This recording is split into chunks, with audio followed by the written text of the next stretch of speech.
Hello everybody, Jack the Railfan here. Today I've got a update video on this 1957 Chevy truck here for you. I've been doing some brake work on it with some new materials, so let me show you what I've been doing. Mounted up there on the side of one of the cab mounts, right in front of that giant hole in the floor, is a replacement master cylinder out of a parts truck we got that's a 1957 conventional cab 2-ton truck.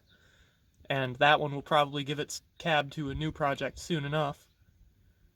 But for now, it's given us this lovely piece of equipment. Connected to that is a steel line that I bought and formed to shape about a year ago that comes down around the side of the frame. And then it goes through to this brass tee. The front brakes have had their lines replaced not too long ago, and by that I mean about 40 years ago. But they've been covered in oil from a leak in the rear main seal, so they're all good.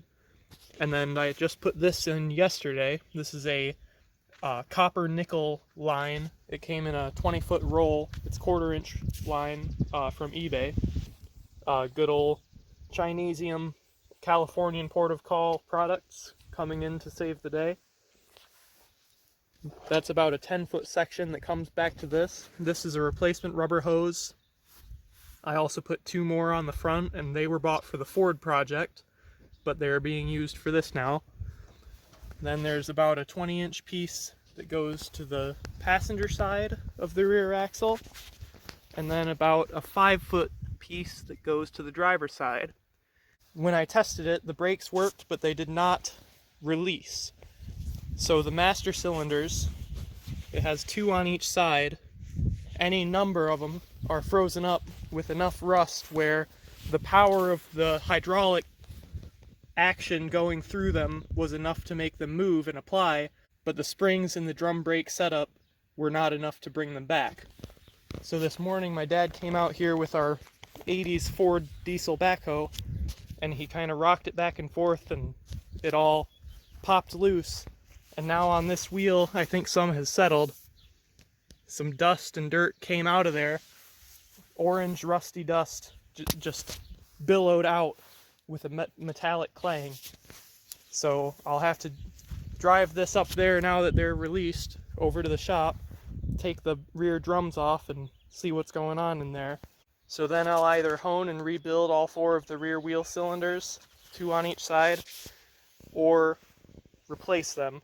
So the way it works, on each side there's one where the fitting takes in the line. Then there's another hard line that you can't see that's on the inside. Eaton axles have it on the outside, but this is a General Motors 15,000-pound axle, and they put it on the inside under the drum, all nice and protected. And that crosses over to the other wheel cylinder, which is mounted with a bolt there and there, and then this bleeder goes into an identical hole as this fitting right here. It's just at the other end of the system. So both cylinders, both wheel cylinders are the same. So all 4 that I would get if I needed to buy some replacements would be identical to each other. They might even be the same as the fronts because the fronts are double acting. The Ford over there only has single direction brakes, the same as a F250 of the same era. So one of the brake shoes is dramatically more worn out than the other. 1 double acting is pretty good, but 2 double acting wheel cylinders is incredible. Dodge and all other Chrysler products had brakes like that in this era, and it was very effective. As far as things go under the hood, the engine's still starting and running fine, and I have some new wires over here. That yellow wire and some other of this mess all go towards having functional brights now, and I'm very glad about that. They work through this replacement floor switch, which I also got out of that parts truck. There's the access hole where you fill the master cylinder through. By the way, here's those 2 old 60s rigs that you've seen in some other videos, but over here, this truck with the blue hood on it right here is the parts truck in question, and sitting next to it is the 1957 8500 factory tandem axle that we brought home a couple years ago. We pulled the engine out of it because the heads, as it turns out, were cracked, or at least one of them had a crack in it, that sidelined it from service in only 1967 after 10 years of light seasonal use as a beet hauling truck on a farm. And it sat ever since with coolant in the cylinder, pitted away at it, and now needs very badly to be rebuilt. So one of the possible plans is to take the 283 out of this, put it in that, and then put this body on a new truck that, as of the filming of this video, my dad is working on getting out of its very mucky hole where it sat for about 30 years. So I'll put some pictures that he sent me up on the screen for you to see.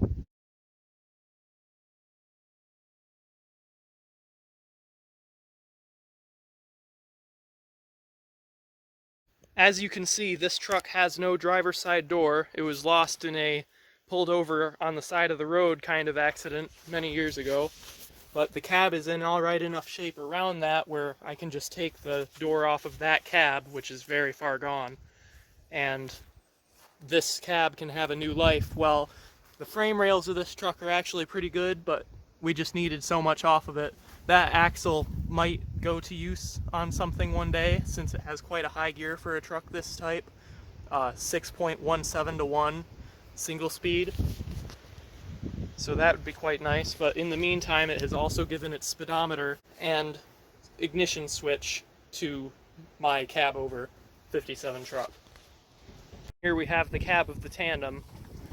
The previous owner took some parts out of the door and the windshield for another project he had going, but this cab is in really good shape. These lower steps are quite solid, which is a first for us, and then even the upper steps are pretty alright.